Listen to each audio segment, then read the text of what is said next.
We had an incident this morning in our flight SW722 coming from Johannesburg to Windhoek, and it was about a passenger observed in flight with symptoms of a supposed infectious disease.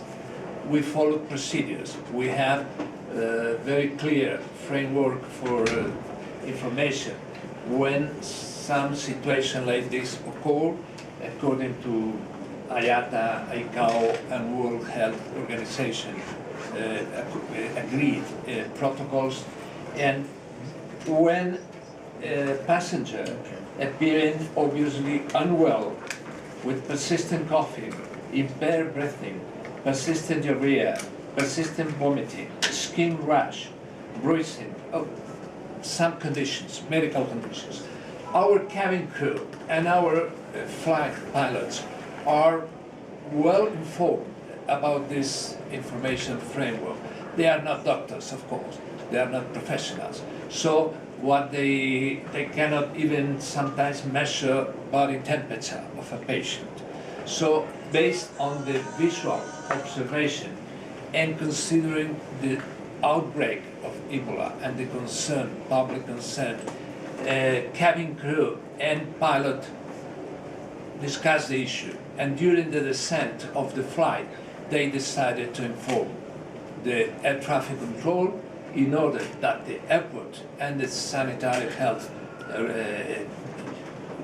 units, organizations will be informed and made the best decision for the flight. As I said, we are pilots and flight attendants not able to determine the seriousness or even the nature of the illness. We only observe some general symptoms. So the pilot informed air traffic control, and following that, the procedure from the side of the airport was initiated.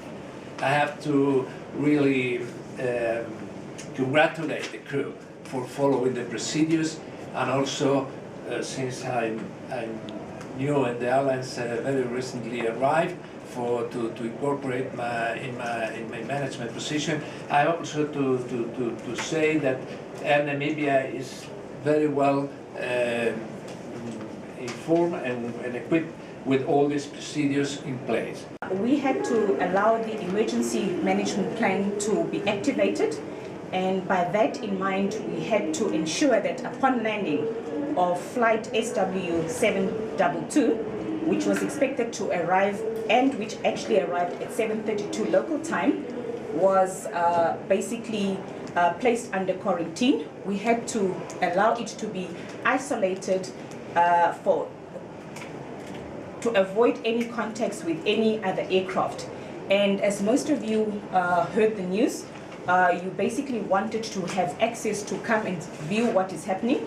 And according to the emergency plan, we immediately had to contact the Ministry of Health and Social Services, especially the National Health Emergency Committee, for us to assist and for them to activate the emergency plan in terms of the suspicious disease which was basically informed to us. With that in mind, definitely in terms of our airport emergency plan, we could not allow anybody to disembark, neither could we allow any person to enter or come close by to the aircraft.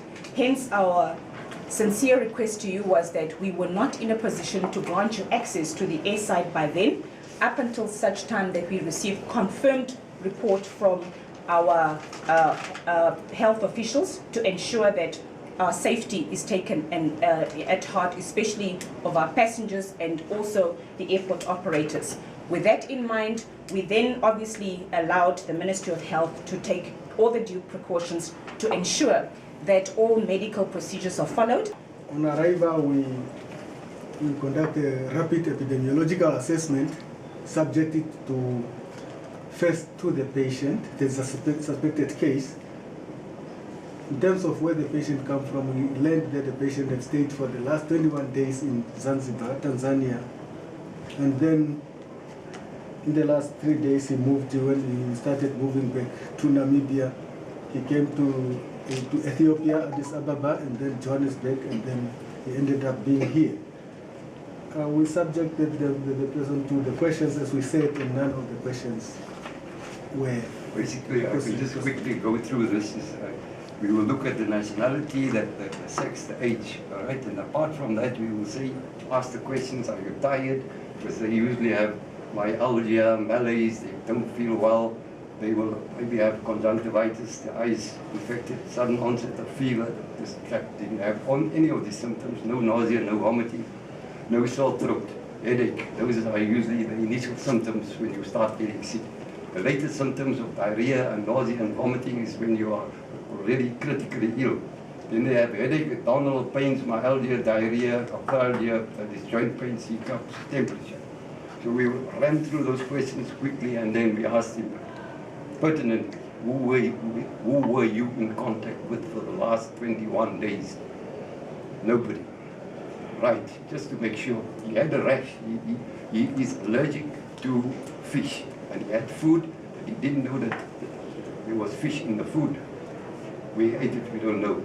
And then he developed this typical allergic rash. He has had this in the past. He usually would use steroids, because this is how he would treat that. So he didn't have steroids, so he didn't really have anything to put on. He looked at the rash, made sure this is typical allergic eczematous rash. No history of contact, no fever, no other illnesses. But we informed him, just monitor yourself for the next 21 days. Should you develop any fever or anything, you go to the nearest hospital, Windhoek Central Hospital, go there, say you've come here, you've been on the plane, all right, but I'm getting worse now. But in the last 21 days, he was not, as I say, the symptoms